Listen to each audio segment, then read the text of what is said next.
thought you'd have called me, baby, just to see you'd be late again. I thought you would care about me, said you were my best friend. Maybe you think I can't live without you. Maybe that's why you treat me so wrong. I'm not obligated to you. I don't want it this way. Don't be staring through those brown eyes. You must have seen that this was coming. When I tried to talk to you, you turned away. You say you wanna dance. You don't ever want to argue. You wanna love the night away. Girl, I won't stay. You say you wanna dance. You don't wanna talk it over. You wanna love the night away. Girl, I won't stay. It's not that I don't really love you. Girl, I just don't love your style. All this time you've been playing with my mind. Now you're running out of time. Maybe my love means nothing to you. Maybe you've seen through the heart in me. Maybe all that you're thinking is wrong. Maybe my love ain't so strong. Don't be staring through those brown eyes. You must have seen that this was coming. 'Cause when I tried to talk to you, you turned away. You say you wanna dance. You don't ever want to argue. You wanna love the night away. But girl, I won't stay. You say you wanna dance. You don't wanna talk it over. You wanna love the night away. But girl, I won't stay. No. I don't wanna be a fool for you. No, no. Another game that you can play. No, I don't wanna play this game with you. No, no, no.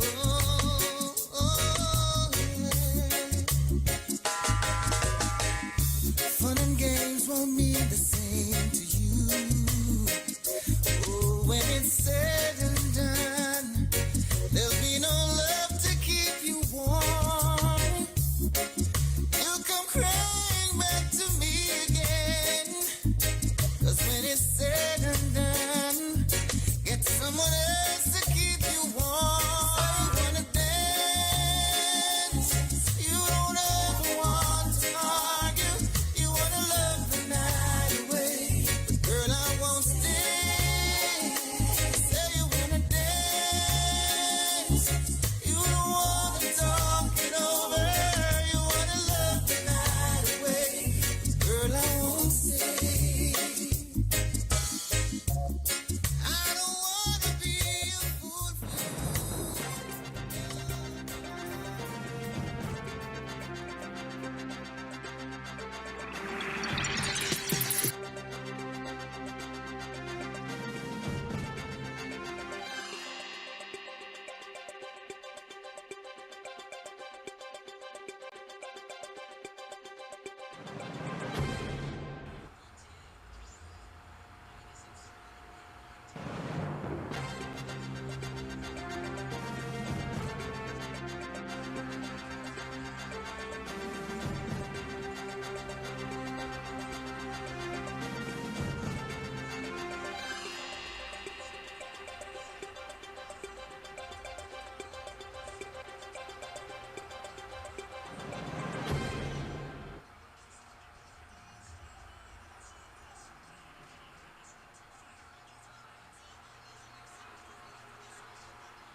Yes, indeed. Pleasant good night to all and sundry, East, West, North, South, Central, our friends in Tobago, and wherever you are, streaming on the World Wide Web. A pleasant good day to you. Yes, this is the Corridor Transformation. Your host, LENNOX Smith, at this time. Yes, indeed, we are going to, of course, go for the hour, but at the same time, we hope that the contributions because the lines are open immediately. I want to continue, of course, from last time that we interacted, and that is, of course, on Thursday. I had a wonderful time last night, I want to say. Yesterday evening, because we had the ground report in the morning. But certainly, as per usual, I enjoyed myself. It's a bit costly, entertainment is costly because, as we said last week or last time that we interacted, that entertainment is part and parcel of what makes up the necessity of life. Food, shelter, clothing. Well, entertainment is one part of it, and of course, these days with the hectic nature and the sort of what I should say, the Jungle Book nature of society. Yes, the rat race and the competition and competition not just to eke out a living or to sustain your family, but because of the multiple demands that any human being will have to engage in order to stay abreast, to stay alive, and to respond appropriately, and or to make his or her contribution to the society. That is the nature of the realities of modern living, and in spite of the fact that we may have a certain, what I consider to be necessary assistance, whether it be in the form of electricity or things that are powered by electricity, such as household items, whether it be a refrigerator, whether it be osterizer, some people call it, whether it be a stove, as the case may be, a television, and so on, because inside of that physical space, everything now is expected. That is why, of course, we don't have the traditional and what we consider to be the at one time the culturally accepted cinema. We have, of course, a different dimension where you have cinema plexes, where several shows are engaged in or provided to the public in one space and in one particular area. And so, of course, competition for persons with a single cinema showing maybe 2 shows per session became obsolete and out of date. And so, like everything else, where there is an intrusive invention or an intrusive development, such as the computer replacing the typewriter, you would expect that, of course, there will be some displacement. However, the nice thing about it, that the pessimists, even though the pessimists would say that it would be consuming, of course, human beings would no longer be, let's say, relied upon to deliver services that the technology would take over. That has proven not to be so. What has happened is that human beings just adapt and adjust to new circumstances, new developments. So that is what is the reality of Trinidad and Tobago today. So once again, of course, for those of you who are on already, let me say that the number to call 337-6940. You can call now 337-6940, 337-6940, and of course you can call now as we engage you tonight. Yes, it is the corridor transformation. It is the Saturday edition, and as a consequence, we wanted to make certain that you can participate in tonight's exercise. Let us not fool ourselves. The fact of the matter is that we have an election to come. Election has consequences. We saw that between 2015 and now, and we are still reeling from an extremely bad decision. It's not just bad. I want to use the superlative in terms of language degrees. You know, you have good, and then you have better, and then you have best. well, in this case, we are talking about the extreme. Is the extremely worst period that Trinidad and Tobago could have ever dreamt of experiencing, and in fact have experienced. It is not just surreal, it is simply a bad dream that is Dr. Rowley, the PNM, and this bunch of opportunistic political parasites. That is what this is all about. So people, and as a consequence, as I did last time, I want to play some videos in the meantime that will make sense and give credence to what the reality of Trinidad and Tobago is today. And of course, in spite of all of that, there are glimmers and glimpses of hope. Yes, people, in spite of the high rate of murders, in spite of the failed PNM administration, there are glimmers of hope. Let's go straight to the line, and we will take this call immediately. A pleasant good night. Welcome to the corridor. Yes, Lennox. Yes, indeed. You're going on till 10 tonight. Oh God, my You're God. tuning late, you know. All right, I'll give back. I'll give back the portion that I consumed. Let me put it that way. Yeah, them callers and them. Like Yeah, they just want to call early. Earlier, they love the, they love the thing. But it's all right. I will engage in conversation with anyone. So go ahead. Right. Let me hear what is on your mind, and what are some of the issues that you Well, I want hear us you to talking discuss. about election have consequences. Yes. It will have serious consequences if we didn't have foreign observers. Yeah. We need foreign observers. I will be doing like this man from Faizabad. Every time I call, I have to say we need foreign observers. He ain't making joke with that, you know. Of course not. And He who does should? always Nobody mention should. that. No one should. No one should. Yeah. Go ahead. Yes, because it will be water more than flour, you know. Yes. Right? I tell you, that man teamed up with the Brotherhood, and the Brotherhood is them countries where see moving where these days with this whole thing going on. So it's not just the opposition fight. He fighting the opposition alone. Yeah, that is what I want to say. Is others who don't want her there as well. Right? So we really want to have foreign observers. We must ask him to do it.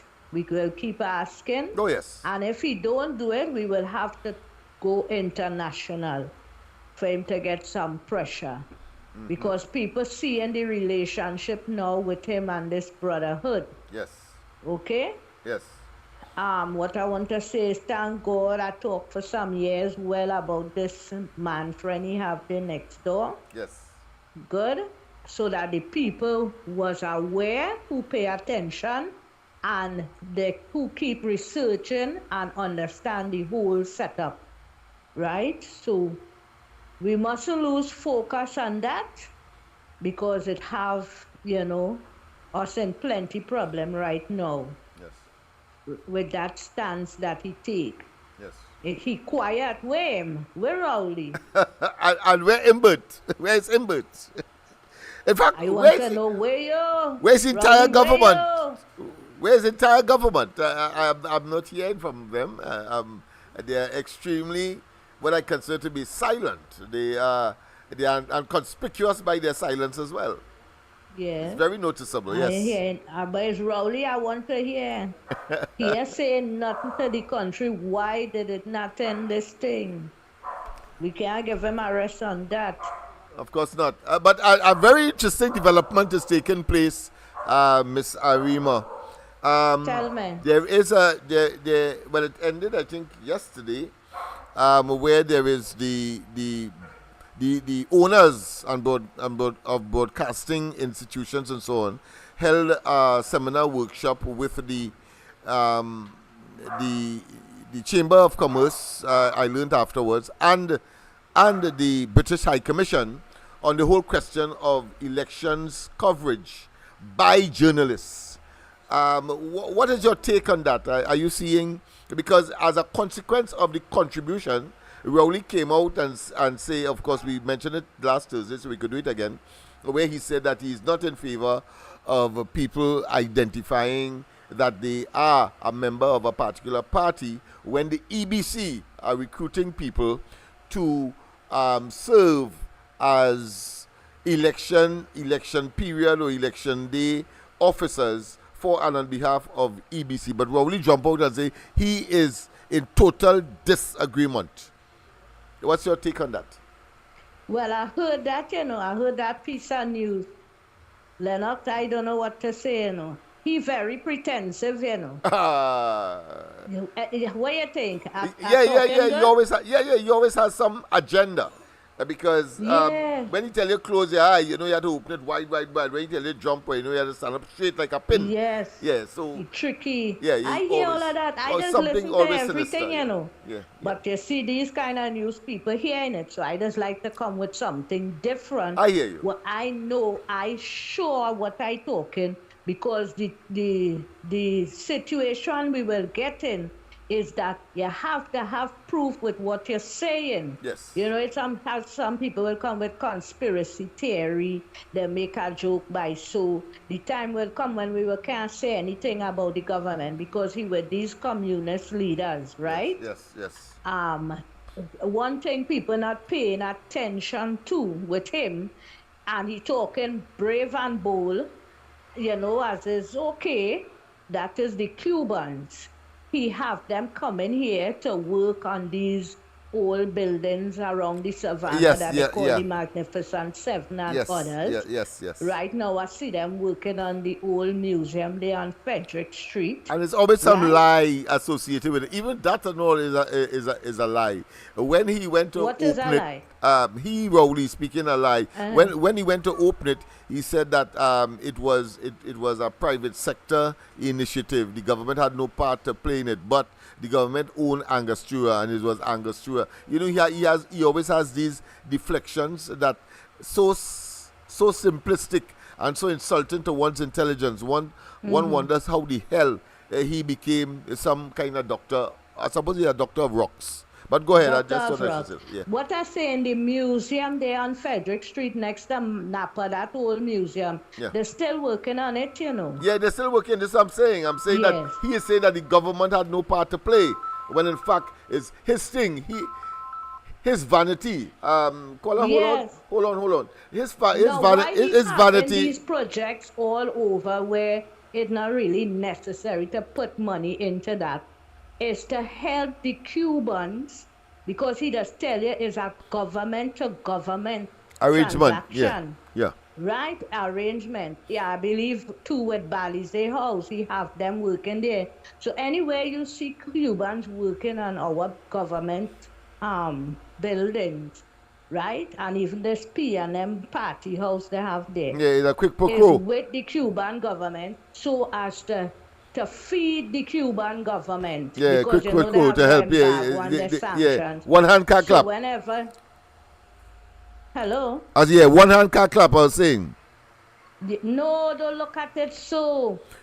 He helping them evade sanctions and all of that. But this I'm saying, one hand can't clap. So them coming to renovate. Yeah. There are people here. Cheap, yeah. Right? And then when they work, it going back to some of the monies they're working for, they have to give the government of Cuba a percentage. Right. Remember, so I'm saying one hand can't clap. So he getting free labor, he pursuing his agenda, his leftist movement agenda, talking about our prime minister here, and at the same time the Cubans coming and giving of their expertise, pretending that we don't have that kind of expertise here. Yeah. It's not that he getting it free, they're getting paid. Yeah, glad for the U.S. Yeah, so but all there our U.S. going. Yeah, but Rowley and them are claiming.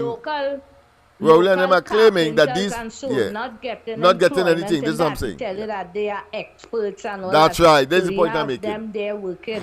So on the surface, it appears to be a legitimate transaction, but really and truly is something always sinister with this prime minister and his and his agenda, always inimical to the interests of the people. Yeah, remember the brotherhood.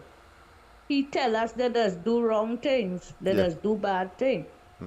Right. You understand? Yes. So people have to look at these things too, right? The Cubans even send soldiers into other countries. The government will get paid. Government to government. Yeah, it's something like what the North Korean government does. Yeah. Right now, the young man friend he have there. Right? Caller is still there, right? We have another call. Yes. Yes. Right? So if we try to do him anything, he might come out like how we talked the other day with the tricks. Oh, they want to assassinate him. Yeah, that is part of the propaganda. But to bring in people. Yeah, because you don't have confidence. You have to call back because we have another caller there and I don't want to keep them too long. All right, but it's all right then. Yeah, very interesting conversation. All right. Okay, thanks. Lennox. Yes. All right. Yeah. All right. Yes, Mr. Tagarigo, go ahead. Hey, Lennox, good night. Good night. You hear me good? Loud and clear, loud and clear. I hope you hear me loud and clear too. I shelving everything else I had to say tonight to talk on one topic. Tell me. I always say, more than 3 times when I go we vote, we have to watch this country from any sea. You have to watch your country what? Watch what? Watch the country from any sea. Yes. You and me talk that on the house. Yes. Now, Fali come out last night and say he put in probably small boats right around Tobago. Right. You know, people don't know common sense. Condemn any man. One fellow who was here agree with Valley because he look like he have imagination too. All right. Now, imagination, Lennox, is the ability to bring from within and make real. In other words, the man with imagination could make the road. The man without imagination have to walk on the road prepared for Well, I think the Bible said something like that. People without vision, is lost or something like that. Yes. It's a waste of time. Yes. You know, that is such a brilliant idea with Valley we're going to do today. You know, Mr. Objectionist jump out and start to talk and say that it's a waste of time. We fit well, I look here. Yeah, he's going to talk about National Operations Center and blah, blah, blah, blah, stupidness. Johnny Abraham always tell you they accuse him of old-time methods. Yes. But he said, I just hear the job done. Right. All them modern methods, nothing no happen. Right. So, at the end of the year, Valley, we should pull it up. All who think they will take Tobago in the next election, that's the next Tobago them thinking about, not that Tobago. Valley is a brilliant guy, Lennox. No man, you take all the going for. What Valley said there last night, and what you going to do? But they have them can't get back to Tobago. That's a look for our next country called Tobago. You must look it up and see. I certainly will because I'm responding, or if I have to respond, I'm responding blindsidedly. But because that suggestion of getting 2 boats, not of should I say refurbished to accommodate Coast Guard kind of entity, a kind of vessel. It will be refurbished or repurposed vessel. I think that is what the essence of the discussion is and the suggestion. My thing is that he created his own Coast Guard, and from that perspective, you are saying that that is a brilliant move. That's a brilliant idea. Okay, all right. We told that over and over. Yeah. You must watch your country from the sea. We want to watch the sea from the country for. We don't care about the sea or the country. You see, but there is a school of thought, and I subscribe to that as well, that if it is that you are responding to crime and criminality in the context of Tobago, then it is clear, unless we get information to the contrary, data to the contrary, that most of the elements that now invade Tobago come from Trinidad, but they didn't use a pirogue to go there or a raft.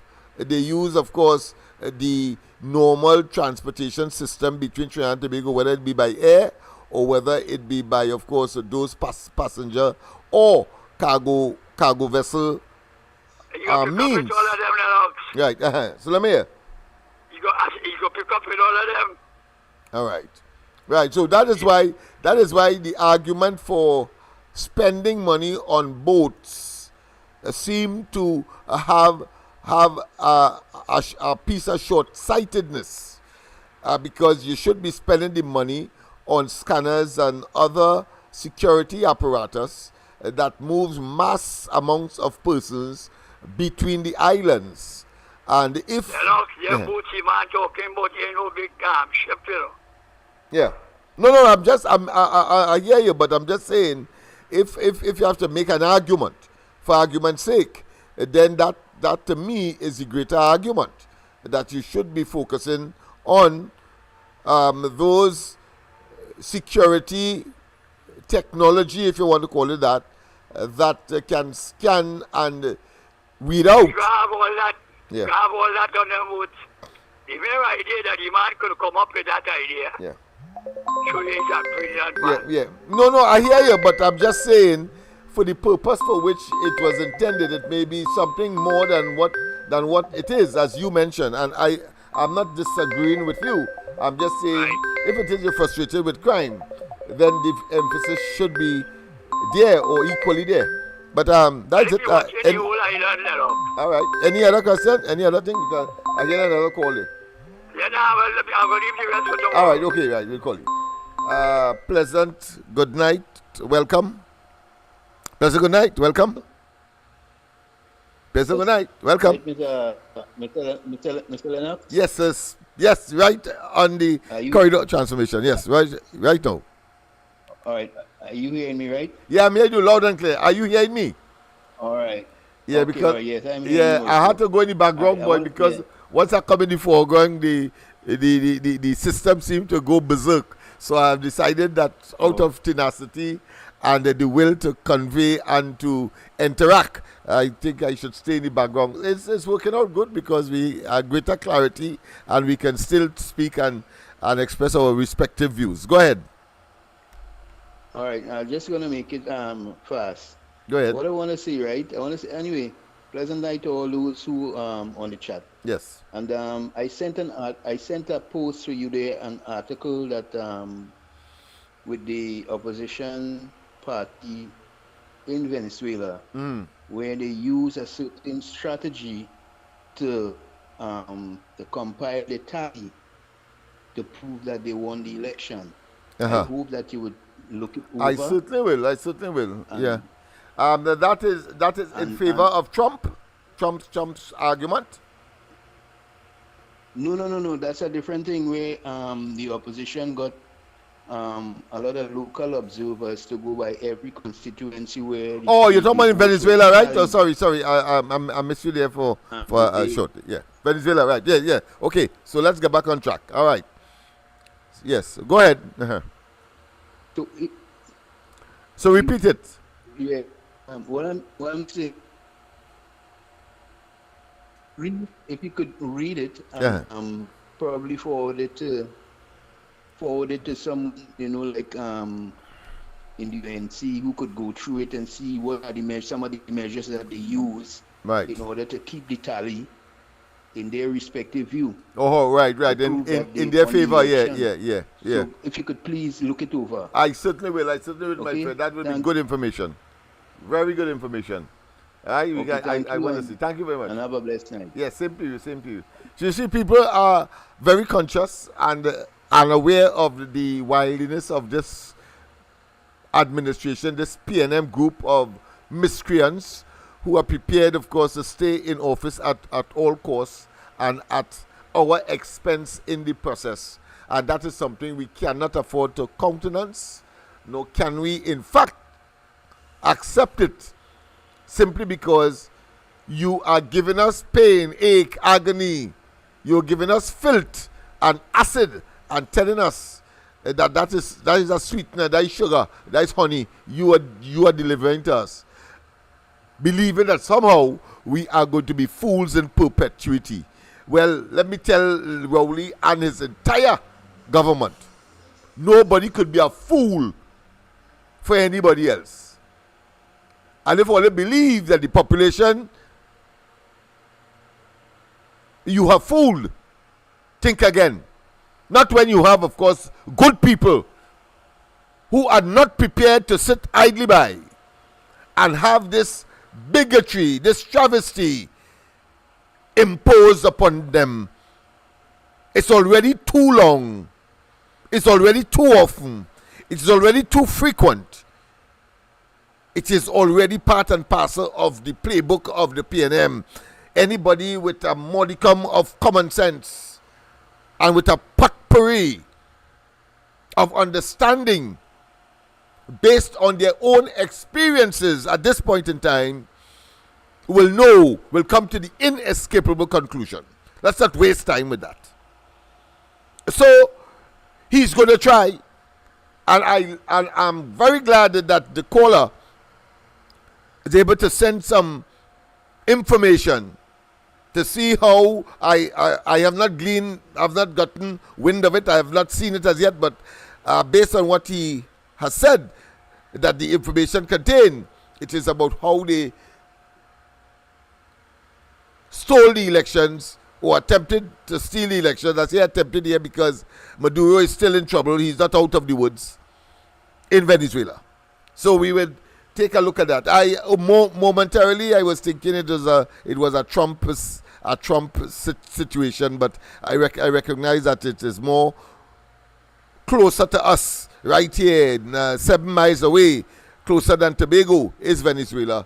And of course, over 100,000 persons move out from Venezuela, but some 7 million of the 27 million people that is part of their citizenship, of their population, scattered in the region and farther afield. And if Rowley and they don't understand the impact of that for Trinidad and Tobago negatively, whether it be escalating crime, whether it be escalating economic hardships, whether it be increased unemployment, irregardless of whether the argument is that these people will take what Trinidadians will not take, but if they are not here, it means therefore the employers will have to, of course, upgrade or at least meet the minimum salary requirement as is prescribed by law, and so provide other benefits such as paying national insurance, etc., which is not the case with the Venezuelans having been registered and or unregistered and taking their chances here by, of course, being accommodated by unscrupulous businessmen. I say we could do without that. I am not being, of course, one that is inhospitable to strangers. I'm not saying that at all.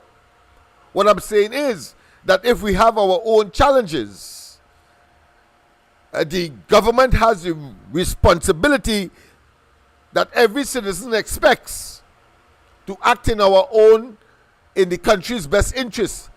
And because they can afford the increase in prices, and because they can afford security personnel to protect them and guard them, and because their families and extended families, or who they prefer and rather, can be the beneficiary of these unnatural, and I say unnatural because it is not exposed, or the normal person, the ordinary Joe, are not exposed to these benefits that government ministers, the prime minister, etc., and of course the part of their kitchen cabinet will benefit from. I'm talking about, of course, state enterprises and people like Newman George, etc., etc., and including, of course, his wife, the Speaker of the House. So let's not waste time. And so it is important, of course, for us to understand that when the issue of Venezuela comes up, and Dr. Rowley is definitely silent on the atrocities and the barbarism and the pain and ache that he Maduro extends and projects and execute on his people. We have a duty as a people and as the government on our behalf to denounce that, in spite of whether you have dragon gas or you have some deal in the pipeline, that by itself, as we have seen, cannot make a prosperous nation called Trinidad and Tobago. It is clear. Because it has to deal with how do you spend the largesse. Getting it is one thing, and getting it from different sources, preferably, of course, through our natural resources, and, of course, with relations with our neighbor, whether it be Guyana, whether it be Venezuela, as the case may be. But if atrocities and if human rights violations are taking place to the extent to which people are migrating to Trinidad and augmenting our population size in situations and circumstances where Petrotrin closed down, we are producing less and less gas and oil. And this is the moment you would want to open up your border willy-nilly, helter-skelter, for all kinds of elements to enter? No! It cannot be right. It cannot be right. And the deafening silence of this government on these fundamental matters must be of concern to every single citizen. Because it has to do with the future of our nation. It has to do with the fact, as I said last week, or last time we met or encountered, that's last Thursday, that we have over 13,000 young people leaving school permanently from the secondary system. And that is a 13,000 meeting up or clashing with the 13,000 last year that left school permanently. And the year before, and the year before, and the year before. No one can give us the correct amount of young people who clearly are either on the breadline, subjected, of course, to all of the vagaries and negativities, having regard, of course, to our gang prolific and intense culture, and the murders and mayhem that is associated with same. And not much of them have the option of getting a job, temporary or otherwise, and the government make work programs, whether it be MILAP, MITAP, whether it be, of course, the Citizen Conservation Corps, whether it be YTEP, whether it be, of course, the temporary program where through the various ministries we have on-the-job training exercises, all of which have a common denominator, and that is they are temporary or ephemeral. Let me repeat that. All of them, except I think for the on-the-job training part with the government, I think that is about a year. But every other project is about 3 months to 6 months. And you will understand why people are angry that is Imsbert, a fellow who you can't find now, he's suddenly gone on holidays because he realizes that that will be a permanent feature of his. So he's probably going, of course, to seek asylum somewhere. I'm just speculating. That could be considered to be a conspiracy theory, but nonetheless, it is real and practical, having regard to all of the iniquities and the hoodwinking and the deception and the incompetence, and of course a total and absolute charlatan, a quack for a Minister of Finance. Rowley, of course, on his behest. But the fact of the matter is that speaks to the dangers that Trinidad and Tobago is toying with and have been placed in as a consequence of incompetent, impotent, recklessness, and brutal, not just deception, but abuse of our financial and material resources, and indeed the consequence of which has been a very restless human population. In other words, our human resource, the most important resource, because when we are talking about entrepreneurship and when we are talking about business and the factors of production, the most important ingredient there is always the entrepreneur. So just as how the necessities of life, food, shelter, clothing, and these days, of course, entertainment. Well, the factors of production includes land, labor, capital, and entrepreneurship to bring all of those three previous factors together. Land, labor, capital, and then entrepreneurship. In other words, without the human being, without the human thought, without the human creativity, without the human opportunistic nature to see what others may not see, or to see it first, so as to create and carve a business, they would need, of course, land, labor, capital to make it happen. But it's the human element, the human thought, that makes the business manifest itself and becomes live and, of course, interactive with the people, and for the purpose for which it was set up, of course, ultimately to make money. Let's go to the lines. Pleasant good night. Welcome. Hi, Lennox. Good night. Good night to you. I'm going to talk like a Trinidadian. No problem. I'm going to talk like this. Yes. I'm going to talk like this so Arima could understand. Okay. And she talk about people with funny accents. That lady crazy sometimes, eh? Listen, you don't need a we live in voice a people to rise up. You tell people in a calm way. You share information and knowledge. You educate them.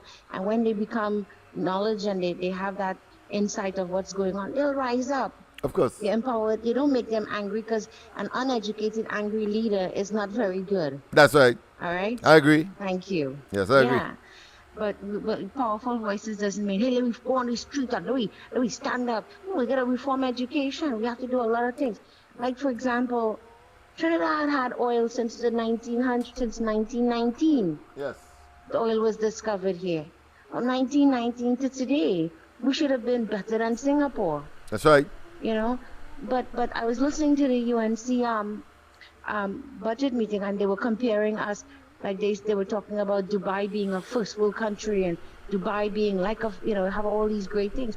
Dubai is run by a family, a monarchy, a family who runs all of the oil wells, and Dubai has 85+% of the people who are expats. They are foreigners working, building houses, building all this great buildings in Dubai, and they don't make a lot of money. And the people who make money are the architects, the white elites, the people who are in the oil business. And it's not that great. People think you could be free in Dubai. You don't have all that freedom in Dubai.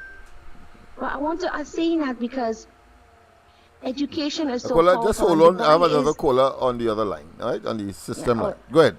Go ahead. I know. Go ahead, I'm saying that Dubai's education system, a lot of Middle Eastern people go to the United States to learn. And they learn science. They learn how to build things.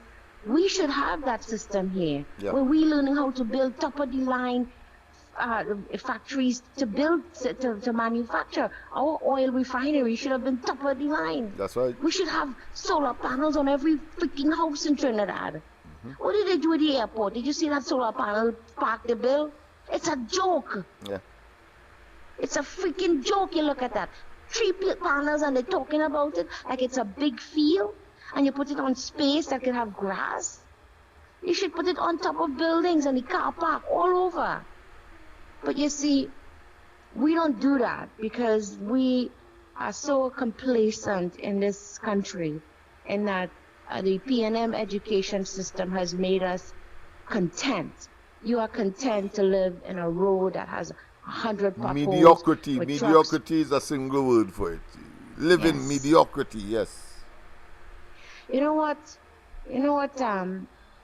What did they say? I was reading an article by a writer in America. It might have been one of the newspapers, a prominent newspaper. Yes. And they were saying, actually, and they said that when West Indian people like Marcus Garvey and those guys went to America, all of a sudden they found a voice. Even Eric Williams. But they didn't have one here. But when they go over there and they experience a real constitution where you do have freedom and protected speech, you voice your opinion now. You're going to voice and talk and get a loud voice. And you come back to the country and when you come back home, you're very quiet. Because you are going to get beaten down by the system that was built by corruption. Yeah. And it's not going to change. Nothing is going to change in this country unless the government itself reform itself. Look at the EMA. The EMA is now depending on citizens to report dumping. Report dumping? How many government workers pass on those roads every day? And they refuse to do anything. I call the EMA about noise in our village. Trucks driving. I'm going to share something with you. Can I do that? Yes, go ahead. Don't forget we have someone waiting on the line. I know. But I am a very good person. I call all the time, and I always make good contributions. Oh, I yes, know yes. that. No, yes. I reported many times to regional corporation, and it frustrated me that when I moved here, 1 o'clock in the morning, trucks on the road. Yeah. 2 o'clock, 3 o'clock, 4 o'clock, 5 o'clock, trucks on the road, hitting every pothole. And I called the EMA, and they said, there's nothing we can do. I'm sorry. You have to write a letter. You have to do this. I documented everything. I took videos. I went into the highway laws. I know all about roads now. I know about settlement road, trace, street, avenue. It's a learning exercise, boy. Yes. I'm telling you, it took me 6 months to do that, and I wrote a letter to the Prime Minister. I sent copies to everybody. This is back in 2017. Wow. It took me 6 months to do all the research, and I sent copies of everything. And you know what the EMA did? They said they called me one day and they said, we're coming to check out the location where those trucks are. I said, why the hell you calling me? Go and do your investigation. Right. Why are they calling me? Right. So they don't. This country is built on corruption, bribing and paying people off because they don't pay workers their fair wages. And when they do, everything, by the time you pay somebody a fair wage, somebody else comes in to tamper with it. Yes, that's right. And there's no appreciation to love this country. None. I'm sure we'll have other opportunities. You better call back because I don't want to keep the other caller. Okay, I'll talk to you. Thank you again. And tell Mr. Rima, we don't need people with accents. This is a diverse country, girl. Everybody could talk how they want to talk. But the fact is, all right, thanks. We are multi language accent people. That's what we are. A pleasant good night to welcome. Sorry about that. Hello? Okay, that's no problem, Mr. LENNOX. Yes. Pleasant. Yes, it's me again. Yes. All right. Recently, a few nights ago, I tried to tell you about an article that I sent to you concerning Mr. Mariano Brown, where he was questioned on the gas deal, the Dragon gas deal, and his response was because of the fact that they only had a 2-year open window for that gas deal. Because of America's input, right? The reason why that gas deal was put on the table is because America wanted Maduro to have free and fair elections. That is what that gas deal is based upon. Yes. That Dragon gas deal they had a deal in Barbados, in fact. Yeah, the Barbados Accord, Yeah, I remember that. Very distinct. Right? Yeah. So if there was problems, as they have problems right now, means that the gas deal is in jeopardy. Yes. Because the secretary recognize the opposition You're breaking up slightly, but as the president right now. So something cooking up right now. right. So even though if they try to come to comfort you or comfort with that dragon gas, it all based upon what America says. That's right. That's so right. then they don't royalties. Yeah. And I don't think that dragon gas to go because it was all based on the Venezuelan election. It was supposed to be free and fair, and therefore the results is showing differently. Yes. So if you could just go into that article. I will. I'll read it all tonight. My problem was that I had you on a different name. So now that I've taken note of it tonight, when I've completed this exercise, I will certainly refer to it or them. I should say it's two now. All right. Let me finish this. Right. Let me finish off with this. What he also mentioned is that. Remember, they spent $200 and something million on Train 1. Yes. Check it out, and they came up bust with that. Yes. What gas they getting now is running at a very low maximum. So it means to say if the gas that we have in reserve is running low, the bus on Train 1, so then we are depending wholly and solely on that gas from Venezuela, yes, which appears like we wouldn't get. Yes. So please check it out, Mr. LENNOX. Thank you again. I certainly will. I'm glad that caller raised that very pertinent, futuristic and concurrent, or I should say, existential issue, because it will mean the extent to which our economy will survive, the earning of foreign exchange, among other things. Of course, we depend on gas, the consumption thereof for electricity. We don't have a solar energy or wind energy policy that could impact on the consumption level that we have over the years grown accustomed to and would demand into the future. So I'm glad that he raised that point, because inside of there has several issues. I'm going to read his correspondence. Of course, he mentioned something earlier with respect to evidence of electoral fraud, and fraud is my term, but of course it's the stealing of the elections, and of course it's something that we are very familiar with under the Rowley administration, a man who never wants to play fair as far as elections are concerned, and of course getting into office is concerned, because he wants the perks but he doesn't want to work for it. And that is a dichotomy, that is a contradiction that all of us must feel extremely disconcerted about. But let us look at the issue that was raised. Here it is.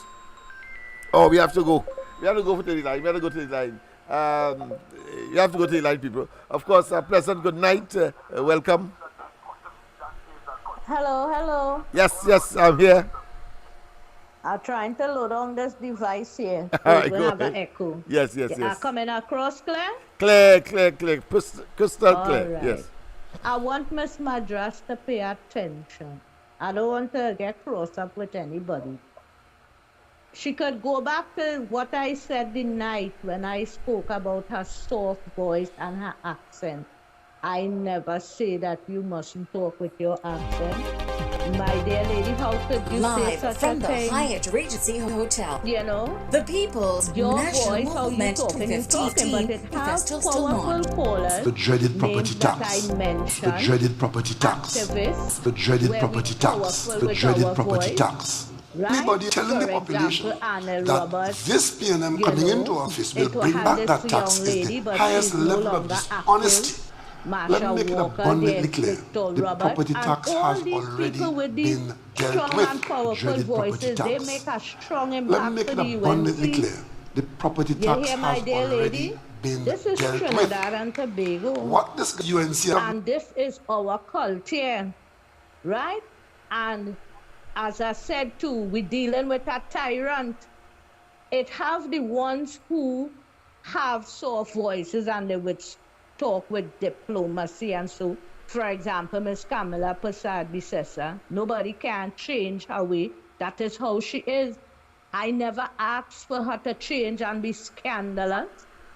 Miss Persad Bissessa could handle things with diplomacy. This is why she have an organization. It have different voices, people with different tones. But really, how we dealing with this tyrant of a man, right? With these other tyrants in his organization, the PNM, we have to come out strong.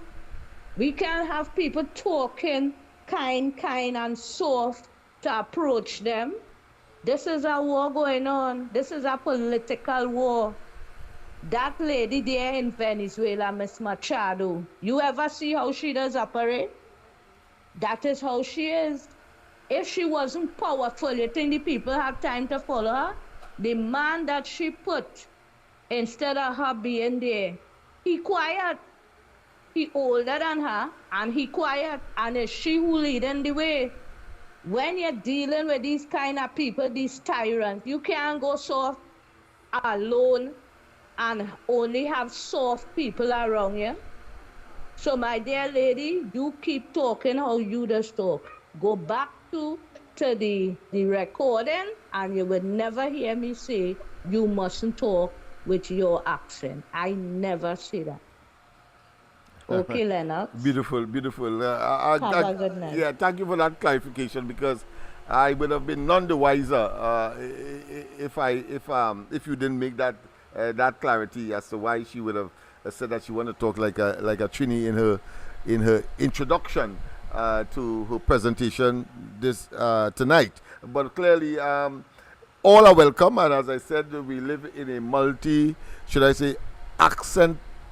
language accent society, and you have people fighting to speak to give you a American accent. You have a British accent. You have, of course, even up the islands, and people Rowley try to give you some Jamaican as well. But at the end of the day, we understand each other, because that is what language is all about. That is what teaching and learning is all about. Once a person can comprehend, then of course teaching and therefore learning has taken place. So I will not put much emphasis on that, except to say, well, it is people's preference to speak as they can, or it may well be not just preference, but that is the nature, and therefore we cannot help that. What is important is what is said, and two, backing up what is being said, particularly if it is for positive and developmental reasons. And of course, everything that has been said tonight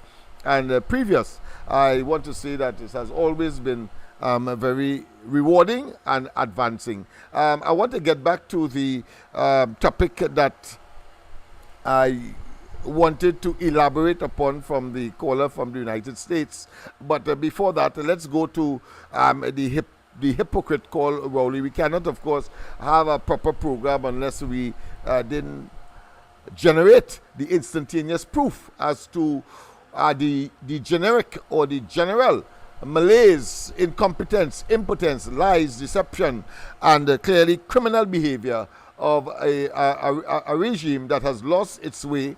And I don't think it was ever found, because it seems as though from all what we are seeing now, Rowley and they were never prepared, so therefore they were permanently lost, even in opposition, having, of course, to try to displace or replace Manning in the most uncanny and inhospitable and inhumane way. I don't need to, of course, regurgitate or to remind you as to what Rowley said, as to what he did to get rid of Manning, quite apart from the physical things. Of course, there is this thing, some call it metaphysics, some call it obia, some call it voodoo, but at the end of the day, it's clear that Rowley was never ready, incapable, but of course will pretend to the hilt that he was, and continues, of course, to generate FOPA after FOPA. In fact, some conclude, as I have, that the man is a total blight and he is cursed and should not have been in office in the first place. But let's hear what he said before the elections of 2015 at the Hyatt. Live from the Hyatt Regency Hotel. The People's National Movement 2015 Manifesto still launched. The dreaded property tax. The dreaded property tax. The dreaded property tax. The dreaded property tax. Anybody telling the population that this PNM coming into office will bring back that tax is the highest level of dishonesty. Let me make it abundantly clear. The property tax has already been dealt with. Dreaded property tax.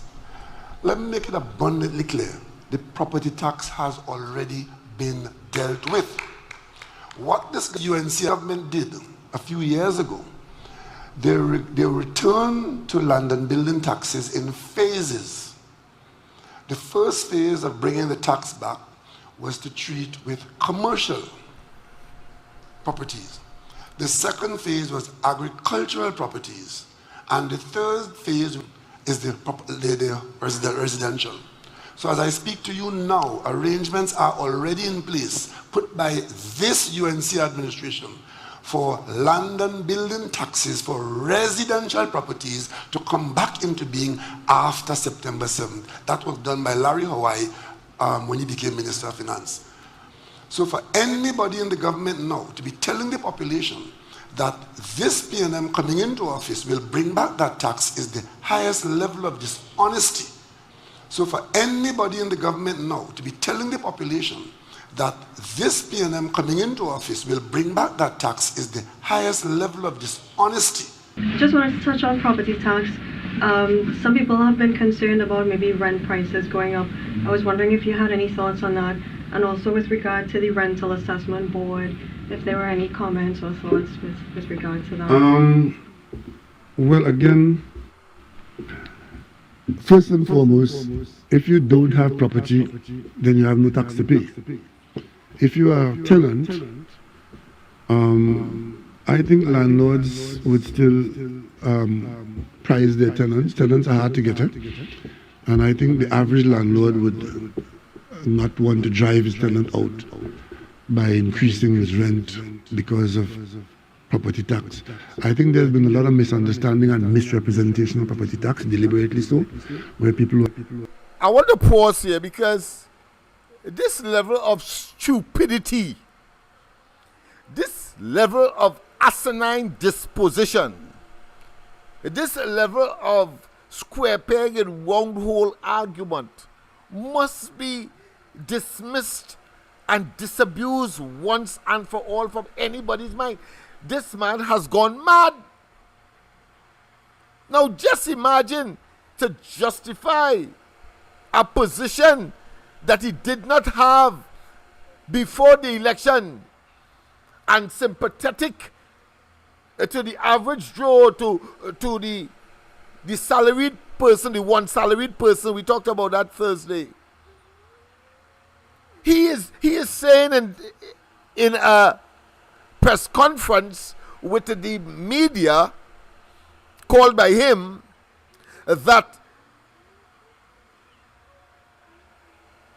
landlords will not pass on the increase in taxes to their tenants. Which century or which world this man living in? And has the audacity, the temerity, the gall and the effrontery and the bold-facedness to tell you and I that. As if somehow we are living in Wonderland or in Michael Jackson's Neverland. You understand what we are dealing with here? The level of toxicity and the level of criminal behavior and the level of hoodwinking and the level of self-serving and the level of political aggrandizement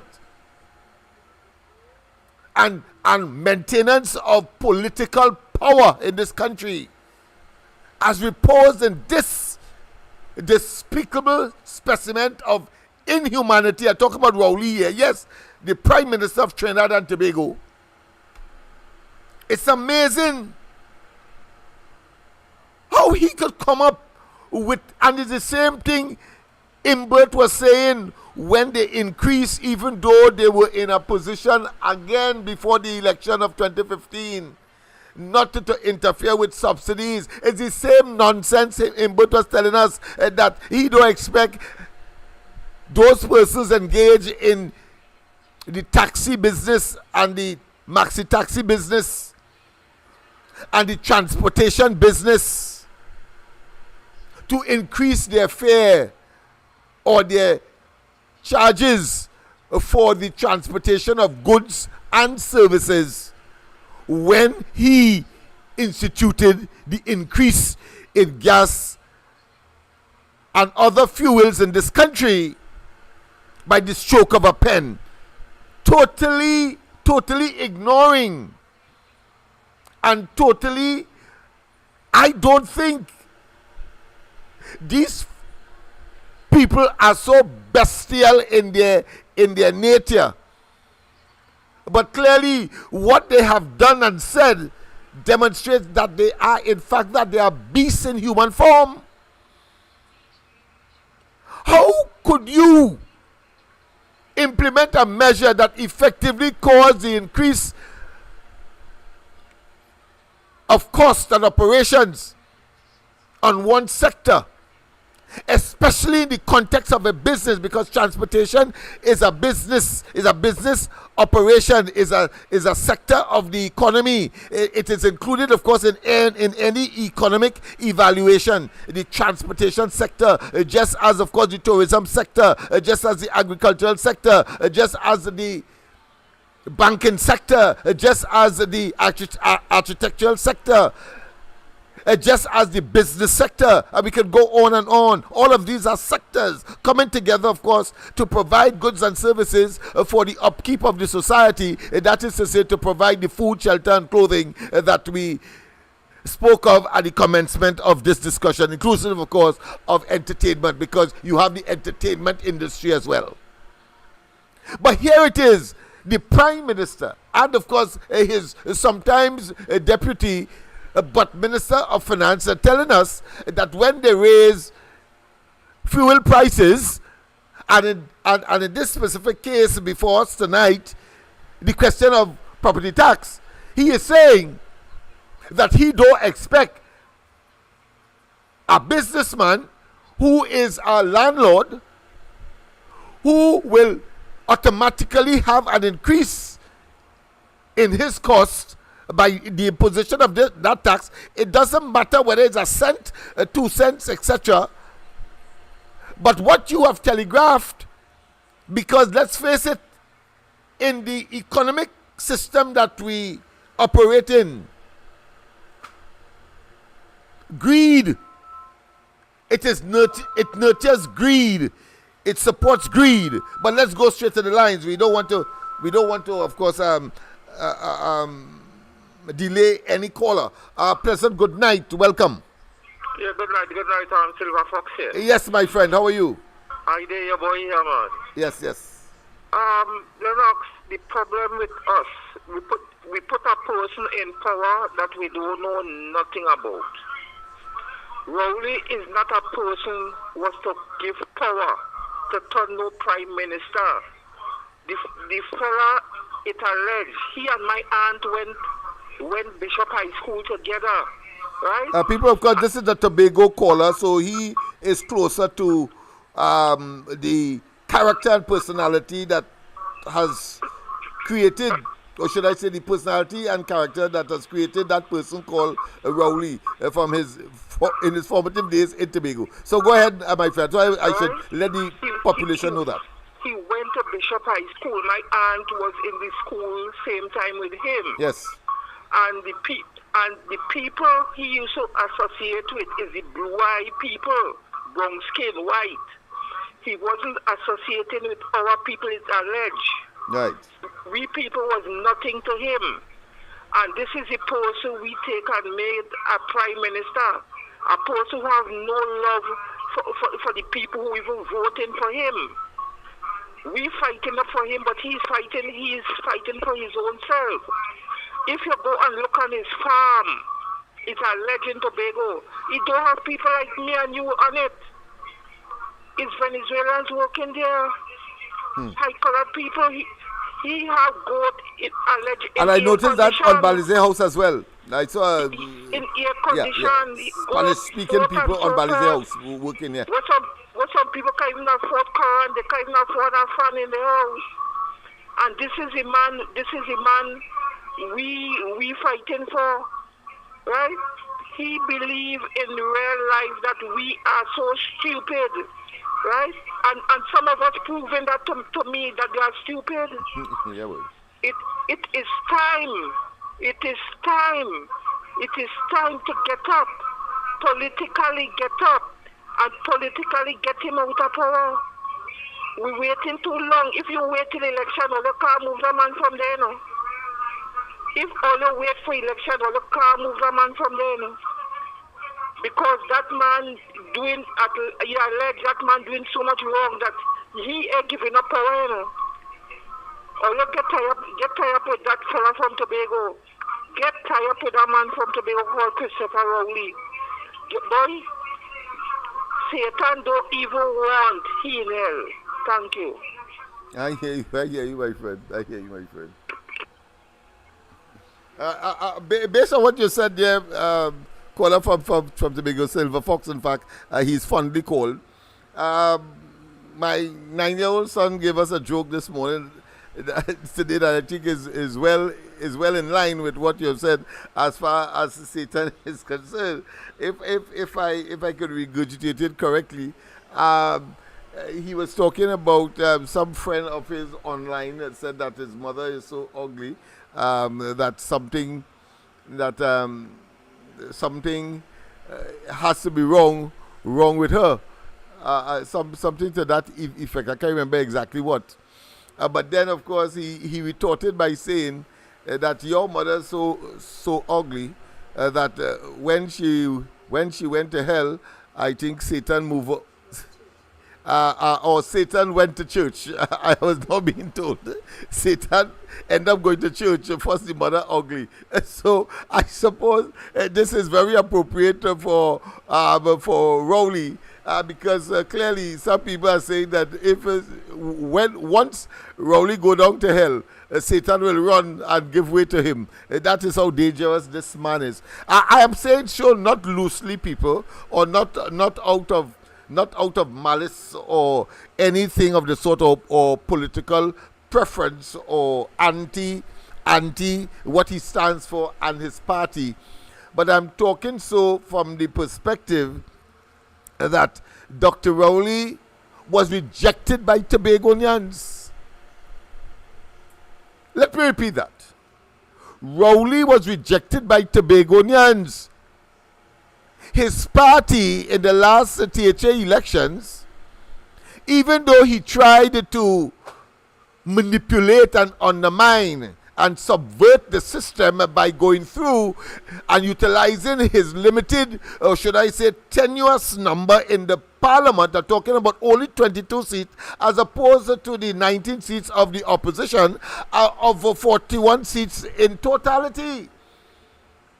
And had no principle to say, well, listen, I do not have a clear mandate, and therefore I should not, on principle, take the chance to go to the parliament with my simple 22 seats, and of course ask for the increase in the number of seats in the Tobago context in order to break the tie, because he said as Prime Minister he had the duty to break the tie. And of course it was the opposition that told him in non-certain terms, no, you cannot go to the parliament, as the parliament will determine that, even though of course she was conscious of that.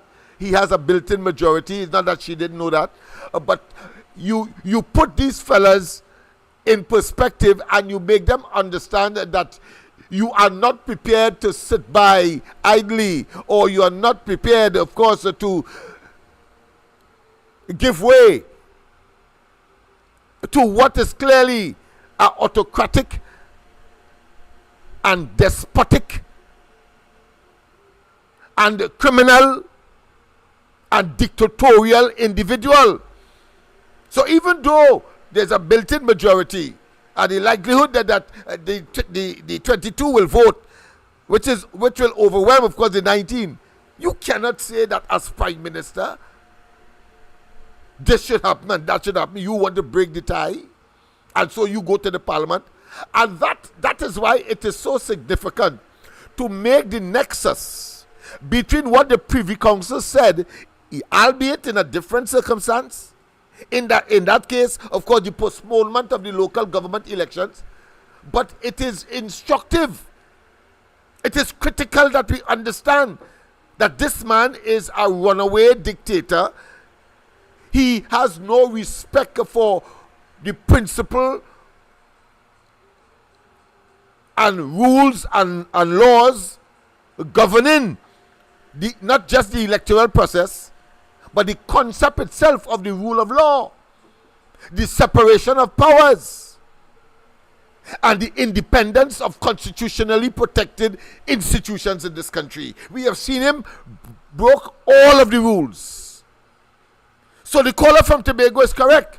Thank you very well. Thank you very much, Silver Fox, for that intervention, because it is clear that this man, although he claims that he was brought up in the Christian teachings, and he from time to time he will make reference to 7 days and other what I consider to be Christian principles that are nestled in right and wrong. But he sees right as wrong and wrong as right. It is clear in practice. And so we must not for one moment believe that somehow it was by some kind of epiphany or some kind of human natural phenomenon or occurrence. No. I believe it was divine intervention, having regard to the fact that the people of Tobago, with whom he slept with in his formative years, he ate with, he developed his first friends, his first schoolmates, etc. Afterwards, moving on to firstly teaching and then university. Of course, in the teaching process, he raped a school child. So all of those things, the people, cumulatively resulted in the resounding cotasse that he got at the polls, 14-1. Understand that. You see, I am saying so because we have an election coming up, and as we started, that elections have consequences, and we see this despicable, this rapscallion, this near the well in motion too often to now be considering him as being infallible electorally. I say to the population that still has that notion, and I have no difficulty, this is a democracy, and therefore you can say that. But I really don't believe that people believe that Dr. Rowley cannot be beaten electorally. Having regard, and I want to use, as Miss Madras would say, local parlance, a local colloquial expression. He get a good cotasse in Tobago, where he lived and came from. They tell him about. And we can go further, but I'm not going there. Let's go to the lines. Pleasant good night. Welcome. Yes, Lennox. Hey. I had to call back. Yes, man. I had to call Yes, back. they think they're waxing warm. Listen, Go on, this next call man, yeah. this man ain't bound to call no election, he could postpone it. He have to stay there, Remember telling all the amount of things he doing on the hand. Yes, just hold on, caller. I have another caller and on the live to system. see Right, hold on. he go back again. Right? He go back again in 2020, go back again. Yeah. Right? They elect him as opposition leader and he still go back. And look, he going again. This man staying there till he dead, you know. If we allow it. He bound to call elections, you know. If we allow it. He bound to. He has to. There's something he must do. Well, why did he tell us when the Privy Council said call election now? He didn't say that wait until next year when I did say so in the parliament. Why he didn't do that? Remember, they tell all you from before too that he ain't gonna call the election. Yeah, but I'm saying, but I'm saying, put it in court. Yeah, you are saying right? that he can't. He And go then call they it. take him to the Privy Council, and when they put him there, he still didn't want to do it. That's Remember right. what he But he Attorney had General to. said? But he They had was to. talking in a way as they want to listen to the Privy Council. That's right. He could get damn bold-faced. That's And I care right. about Privy Council this That's wrong, right. you know. That's right. Let's Because see. it's a bold-faced man, you know. I He's know a that. dictator, you know. I know and that. He telling me last time, oh, he is a sovereign country. Yeah. But we under the Commonwealth. You can talk We about you want. sovereign, but still we on the Commonwealth. That's We right. You in can the talk about. OS too. We can't really do as we want. They have things sign up with these organizations. That's right. He has to jump high, he can jump low. He has to call he election. could get damn bold-faced and I give a fat. I take that on board, my have friend. no election and Okay. postpone it. Yeah, I hear you. I take it on board. Until we stand up there, stand up. Yeah, And then there's a big fight again to put in court, and he already controlling the justice system here. Yeah. But eventually evil cannot prevail. You know. Yeah. That is why I keep saying we have to push him out. Yes. Okay, I go on. Yes. Yeah. Can't tell me about he ain't gonna call election. He didn't want to call election in 2020 either, you know. If it wasn't for COVID. He was got his quota show in 2020 playing, and not that he didn't get a quotas. He was able to manipulate the system and not have independent observers. So he can't get away this time. He talking about what people want to overthrow his government and all that. We know where he's coming from, Miss Arima. Don't feel we're not taking what you're saying on board, but he has something else coming. President, good night. Sorry about that, but I had to make a little comment because I get kind of angry there. I get irascible just now. Go ahead. Yeah. Yes, hello, good night, Mr. LENNOX. Yes, good night. Yeah, listen, I mean, you have a prime minister here. The man is the ultimate lawbreaker, you know. Yes. Because we have a constitution, right? Yeah. And in Minnesota word, this man is actually breaking the law in this land with impunity, you know. Yeah. Yes. With impunity, you know, this man, that's the ultimate lawbreaker talking about. And he's God of himself, yeah. This is the creature you have for prime minister. A man who's an absolute lawbreaker. He have no respect for law and order. That's why the country in a mess. That's right. Right? And the second thing is, I want to tell this prime minister and the minister of finance, Trinidad and Tobago want back the money, you know. You see that $500 billion, right? The infrastructure bad. The health sector bad, education bad, everything bad. And since he became prime minister, I don't ever think that man ever bring back $1 back in the Trinidad and Tobago. So we don't have $1 trillion. You free people stupid because you say so. But look, all if I burn the PNM, boy, all you have to go, boy. But we fed up all you. All you have to go. Shucks, man. Just call the elections, man. And make all the jail fast. And it's that. Thank you very much. Of course. What I accept that he will go down to the line. I accept that. But not to call election. Is that an option for him? All hell will break loose in this region if this despotic, reprehensible, rapist, pedophile, and a fella that has no moral and ethical sinews or a bone in his body and projects himself onto the people as the best thing since the devil caused disaster in the world.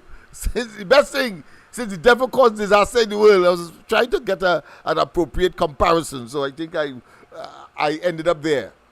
But the fact of the matter is, as I was saying, that here it is, Tobagonians rejected him outright. We cannot escape that fact. And whether, of course, one is concerned about the conflict or the divisive and the acrimonious relationship between Watson Duke and Farley, I say that in the fullness of time, and when the election bells would have been rung, everybody would have known that the common singular enemy of the people, the common denominator, the despotic, dangerous, and evil common thread, is the toxicity and the belligerence and the weaponized or the weaponization of government by Rowley and his miscreants. They can no longer be called cabinet ministers because none of them can say that they can absolve or indeed escape the dragnet wrath that is to descend upon them by the people, by mere association. They can talk how much they want. They can say it's not me when the time comes. And you will hear them. Mark my words today. You hear some of them because they are young, some of them, and will have, of course, to live in Trinidad and have a career to pursue. They can't make enough money to last out them, the family, and their children. So they are going to bellow. They are going to squeal. They are going to become Rowley's Judases. And we are going to see them as our Judases. And that there shall be no forgiveness. They shall be nailed to the proverbial cross in revenge. Or put another way, and I'm being euphemistic here, I'm being nice here. Justice will prevail. Justice will prevail. The people will get their justice. So people, I thought it was important, of course, to treat with that matter once and for all, and to make the comparison, to tell those in Trinidad who somehow believe Tobagonians are different, etc. But I want you to know that family is family. Families are families. And if your own family reject you, in Trinidad, we know that to be a significant sign of someone that is no damn good. When a family put out someone in Trinidad, commonly it's usually because they are so damn delinquent that they're piping, they're distressing everybody, they're either violent, they're mashing up the furniture, they're mashing up the family's material possessions. They disrespect the seniors in the family, etc. And that is how they get put out. Well, I say to you, that is why Rowley was rejected by Tobagonians. And Miss Arima and all the others know, including, of course, the Tobago caller. They know that this man is so recalcitrant. He is so stubborn. He is so saturated with evil.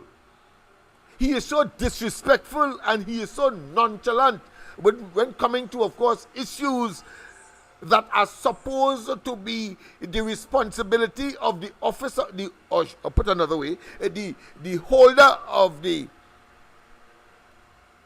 or should I say, the office holder of Prime Minister in this country, because that is an office.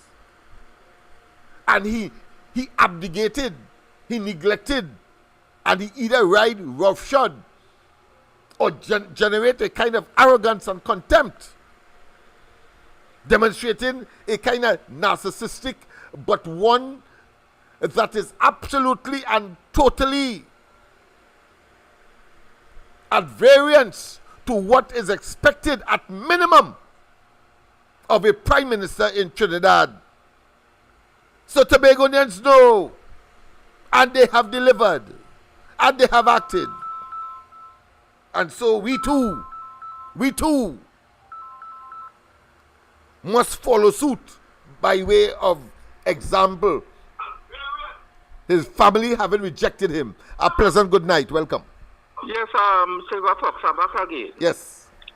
Now, here what happened. You see for this 2-seat in Tobago? Yes. I believe Fally and Watson should get back together. You know why? You see, this election could be very detrimental. Because remember, the people didn't give Fally a mandate to go on the own. The people, they vote for PDP. Remember that? Yes. And remember, he pulled off Watson and go on his own. So I am telling you, Watson have big, strong support in Tobago because the Tobago people did not give a mandate. Tobago people are very funny people. You can't do that. That is something that let the Tobago people decide. And if you want to go that way, go back to the polls. Because you went with the man mandate and then other move away from him. Right? People would not satisfy for that because the young people vote for PDP. The young people vote to even get work. Yes. And they're not getting it.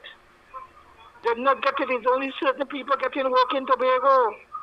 Right? Well, right now the blacklist is Silver Fox. But the Silver Fox don't mind. The only thing that happened to me now is when God called me home. Right? As indeed all of us. Right? Yes. And they don't believe that God will call them home. Yeah. Things are too right? nice. They believe they're above God. They're above God. Yeah. That is so sad for human beings. I went to talk to Ian. Right? I sit down there waiting and him, he came out. When he come out, he busy. I had to walk to him to his vehicle to get to say what I have to say. Mm-hmm. No, disrespectful. That is disrespectful. Yeah. Right? Boy, Lennox, I don't know. But the way how these people behave, they don't give you the right, they don't give you the encouragement to go back to the polls. I hear you, my friend. Right? But you understand the nature of my discourse. I'm saying when the bell is tolled and the date is announced, that these two elements, or all of the elements that know of the supreme evil that is Rowley, that they will have no choice but to come together, even though they may have their differences. They'll have to come together, just as in Trinidad. They have to come together, Lennox, because this is the only way. Yeah, it's the only way. Instead of splitting the votes into three. No, I agree, because, in Tobago, splitting is a crucial thing, yeah. Because Fally alleged you only sending Pekong.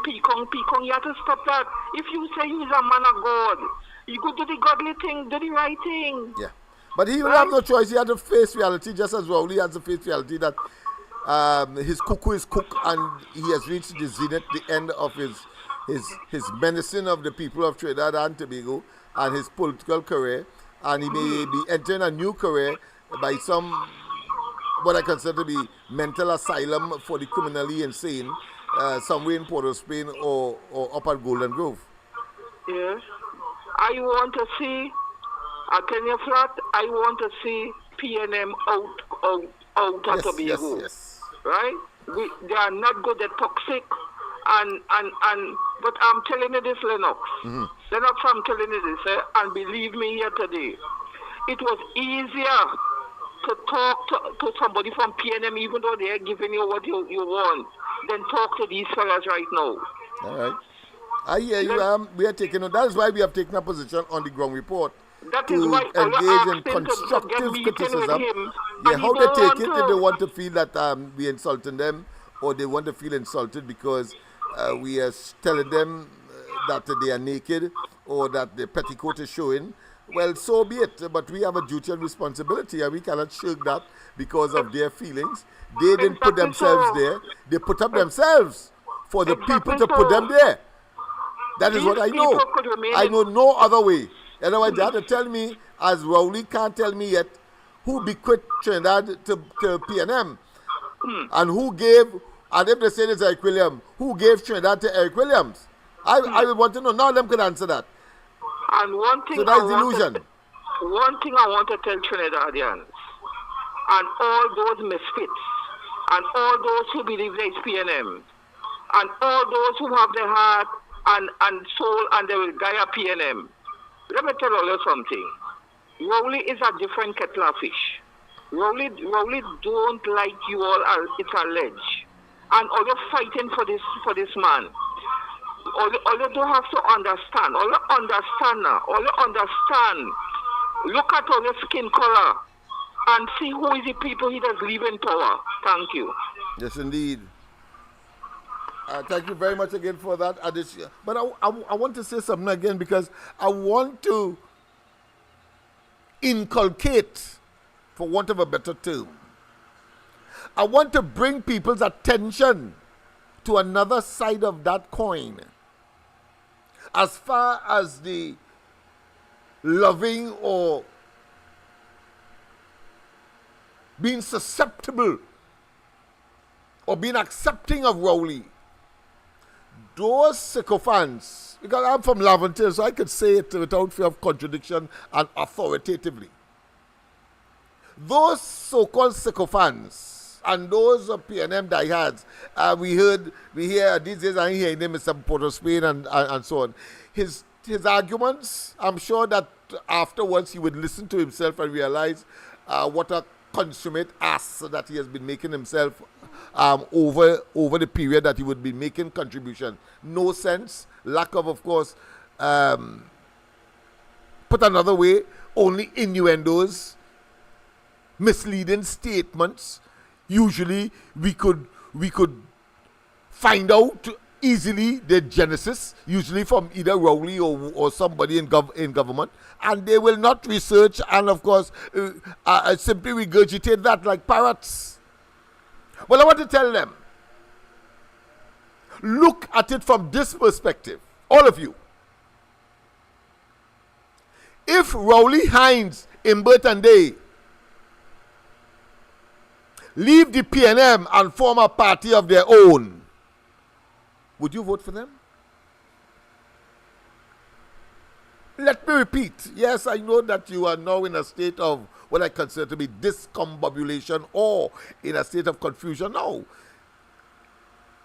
of that spectre. But I'm being hypothetical. I'm giving a reason to justify a particular point.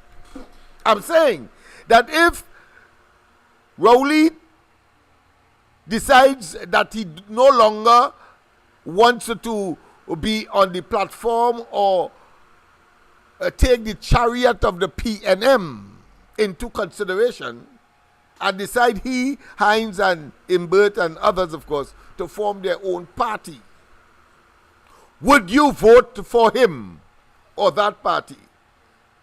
Yes, it is also a rhetorical question. You're going to say no. You're going to say no. So therefore the question of loving Rowley now comes to the, if it is that you will not vote for him, then the question, there are two questions really. Loving Rowley, one must do some introspection and some analysis. But the other question clearly is that what or who you really love. If you still want Rowley is present, but you will vote for the PNM. It is obvious that the PNM over the years, too long in office, has brainwashed the people. And I am saying this from a very simple perspective, you know. Because you see, I heard one time, I contested the 2007 national elections in Laventille East Movement. But prior to that, Hines contested for the PNM and then contested again when I contested in 2007 as well. But he would make a particular statement that had me not just confused, but apply my logic, common sense, and analytical, God-given prowess or ability. And that was the time before he beat Harry. That was a UNC candidate. And of course, in my time, he would have beaten me as well. But he was saying, he beat me. Or he beat Harry, the candidate in the previous elections. But then I say, well, if you take Hines out of the PNM and you give him a seat to contest, independent or otherwise, he ain't stand a fart of a chance. You know what I say? Yeah. He ain't stand a fart of a chance. Just as Rowley, just as Imbert. So, I have, when the opportunity presents itself, always tell Hines, it had nothing to do with you, boy. It has to do with a malingering, if you want to call it brainwashing, if you want to call it affinity, if you want to call it love, if you want to call it a human being phenomenon, because human beings are creatures of certain actions that will become normative behavior. So their custom eating. I heard from time to time Mr. Robert Amar. He gave a very classic exemplification of that creature of behavior, creature of doing things because they are accustomed doing it. And I think I should end tonight's program by, of course, sharing that with you. What was that? He said that there was this family whose matriarch, the head of the home, the female head of the home, patriarch, of course, is the male head. So the matriarch, around Christmas time, they will bake or boil a ham. And on this occasion, they got a oven stove, and on this occasion, they boil the ham. But the ham was so large that they had to cut a piece in order to put it into the oven so that it could do what is required to make it sumptuous and palatable for human, of course, use. And guess what? The next year, the same thing happened. The matriarch came and died, and every year after that, even though the succeeding generations became wealthier and had a larger oven, and somebody asked the question, why it is are you're cutting the ham to bake when your oven is so large and can accommodate the ham? You know what they turn and say? They don't know, because everybody else since the matriarch died kept cutting a piece of the ham before they put it in the oven, not realizing that from origin the reason why the ham was cut was because the oven was too small. I think that is what most of communities along the East-West corridor in particular are suffering from. Now, there has been, I have not given up, because there has been, of course, historically, and let's not waste time, 1986 was a classic case where the PNM was trunched mercilessly to the tree. So I'm not giving up. But the point I am making is that because people are creatures of behavior, things that they do over and over, they believe that there should be no change. There are those who will not accept change. And of course, in the case of politics, it is not for the leadership of the PNM to change the paradigm, because it's working for them. They have automatic access to wealth, fame, important to people, shakers and movers in the society, and of course decision making at the highest level for Trinidad and Tobago, albeit to our destruction. So I just want you to ponder on that. And especially along the East-West corridor, from Diego Martin, go right up, of course, to Grandy. These days, of course, you have to say Arima because Grandy seemed to have gone, recognized what I have recognized, having had that experience with, of course, the electoral process. So I want to tell Hines, in other words, I want to tell Hines, Rowley, and Imbert, you are nothing. You are no damn good. Independently, you go on your own without the PNM and the people's, of course, malingering, or should I say, residual, accustomed voting for PNM, and so it has become a tradition, not realizing that PNM is no damn good for them. Just as, of course, the family where they could have put the whole damn ham into the oven and get the whole ham cooked rather than cutting off piece because of tradition. And we must now become conscious that the PNM is toxic, and having a man like Rowley who believes that no matter what, the people will vote for the PNM. Because notice, you think he's stupid? Notice, when it is appropriate, he don't talk, I talk, you know. He does either talk in the third person. He don't say the first person, I. He talk in the third person. And he say, the PNM. The PNM did this, and the PNM did that. So that you are clouded, you are blinded by that mental state that you have accepted and has now imprisoned you over the years. Because mommy voted, daddy voted, grandpa voted, your immediate siblings who are elder than you probably voted, and so you believe that somehow it has nothing to do with improving your circumstances, but to keep these vipers in office. Think about it, people. Think about it. The time is now, of course, 10 o'clock.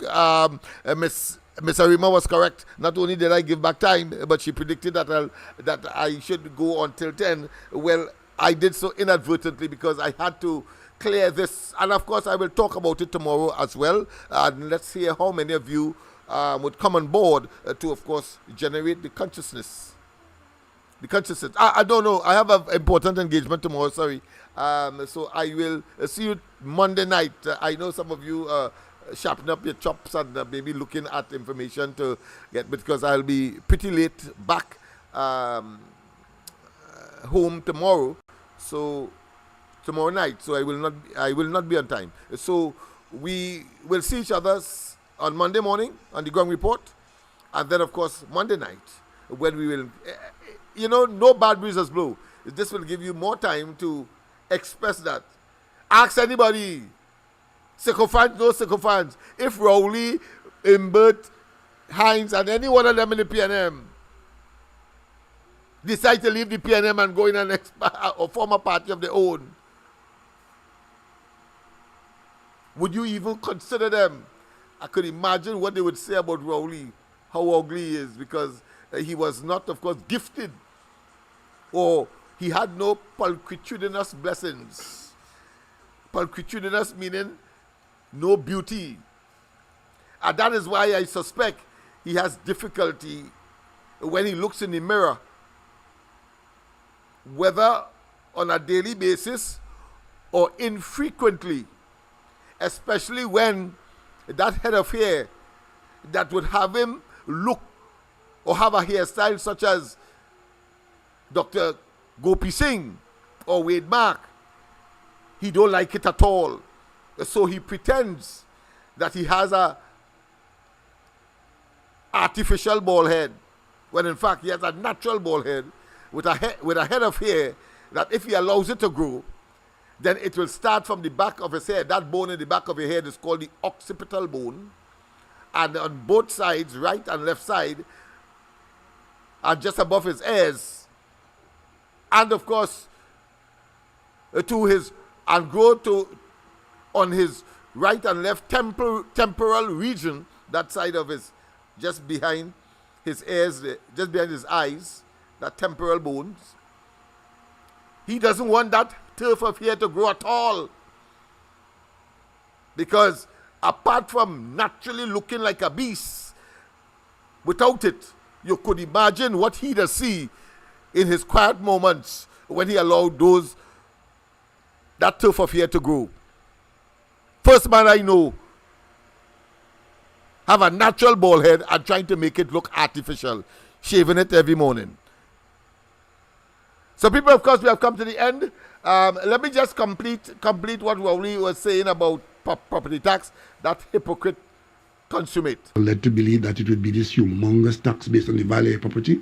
It is not so. The Minister of Finance has done all this over and over and over.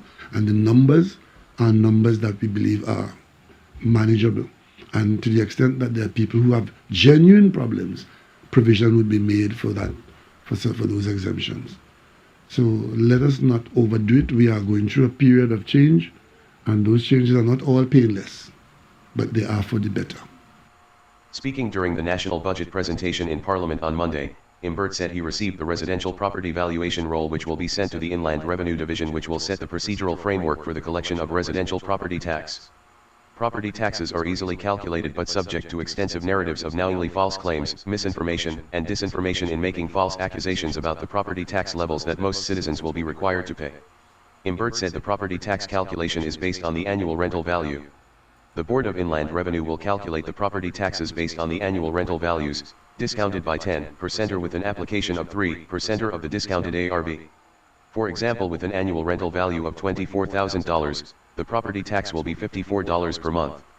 Based on progress in the compilation of the valuation roll, I expect that at least 50% of all residential properties, and quite likely more than 50%, will pay property taxes somewhere between $540 and $1,080 annually.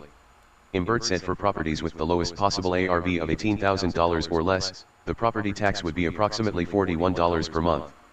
For properties with an ARV of $36,000, the property tax would be $81 per month or $972 per year.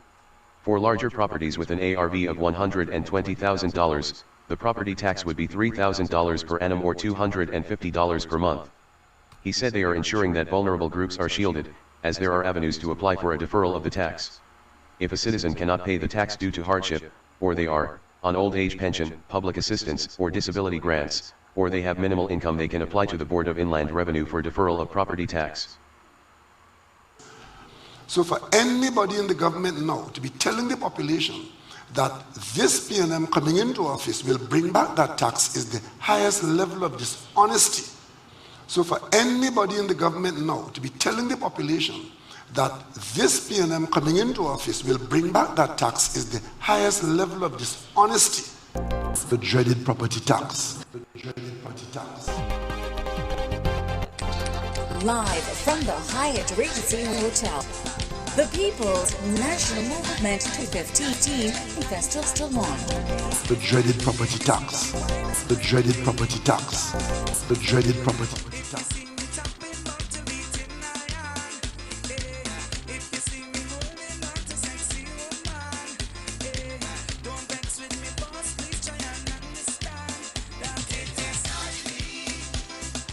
Yes, people, of course, we have come to the end of tonight's exercise. You won't believe that is the man who said that his constituents in 2007, 2009, 2008, 2009, thereabout, when the country made the most amount of money, he said that not one of his constituents could pay extra $100. Now he's talking the average to pay about $500, and they smile. I mean, if that is not evil, if that is not wicked, if that is not despicable, if that is not Satan in motion, then nothing else can be apart from hypocrisy. So people, you heard it right here on the Corridor Transformation. Your host, LENNOX. But don't forget, of course, tomorrow night I will not be on. Maybe next week Sunday I will if I don't have such an important engagement, I may well, of course, be on, because we try to have at least 7 days a week on the corridor transformation. Yes, I will continue to be behind the scenes, and don't forget, of course, to get to the ground report. Well, of course, Monday morning, of course, you go on the corridor transformation on YouTube, and then, of course, Love Until.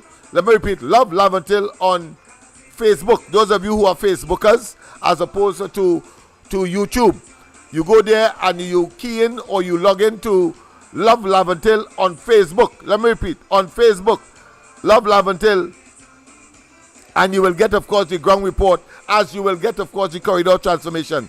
As you know, by now, those of you who have been talking to me, communicating to me, yes, our original page has been hacked. It has not yet been resolved, but we are working on it.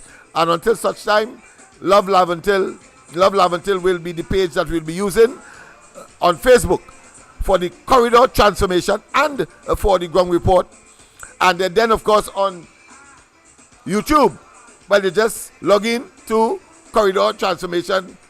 If you want to put live, and you'll get us live. Have a wonderful rest of the night. God bless. And of course, enjoy the music.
I refuse body. I leave them Muslim them to deal with he.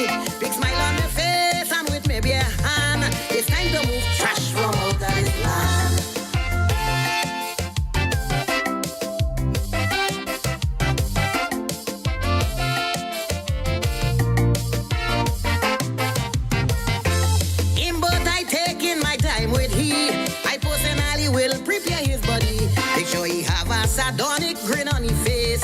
That's all he does do. That man is a waste. Bury in the back of my cemetery. Turn he upside down, he face I can see. Look for the strongest grave digger to cover he. Not with the hand, put good fork on he. Gypsy, political grasshopper. I may feel little pity cause he's my brother. But like Tarzan, he's swinging from vine to vine. It's time I help you to make up your mind. Fitzgerald, Rasta City. I know they go glad to get the body. Resi on beat and dump fall to see. Drink 2 beers and watch Togo get happy.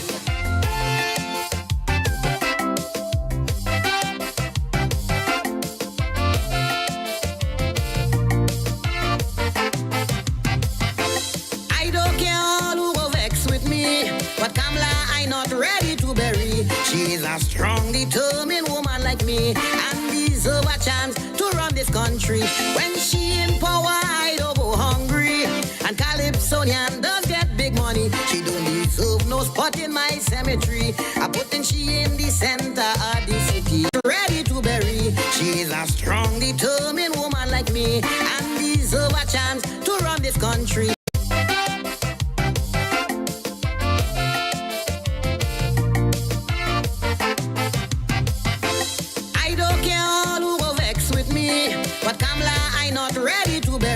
She's a strong, determined woman like me and deserve a chance to run this country. When she in power, I don't go hungry. And Calypsonian does get big money. She don't deserve no spot in my cemetery. I putting she in the center of the city. Paula, you too damn lazy. You sit on a throne while women die daily. You deserve a nice spot in my cemetery. All you do is just collect big salary. Regis, you disappoint me with your racial tongue. You like you can see.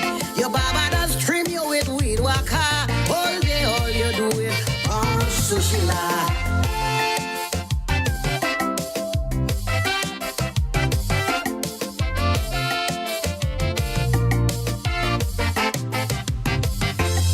Fally boy, you is a boss. I celebrate with you when PNM lost. One day you must come bust a line with me. We gon' knock a glass, make myself happy. I yadi that what you is to me. A grassroots man, stand up for country. I will stand by your side and watch you at work. But if you falter, you're going to get fucked. Watson, what is wrong with you? I thought you and Fally would have stick like glue. Boy, shake the man hand and title that spade before PNM come back and win that race. Shamfa, want we sacrifice, yet every week she have new weave, man, she living nice. You and the Pol Pot man resemble and strong. A bum seated red and you like a clown.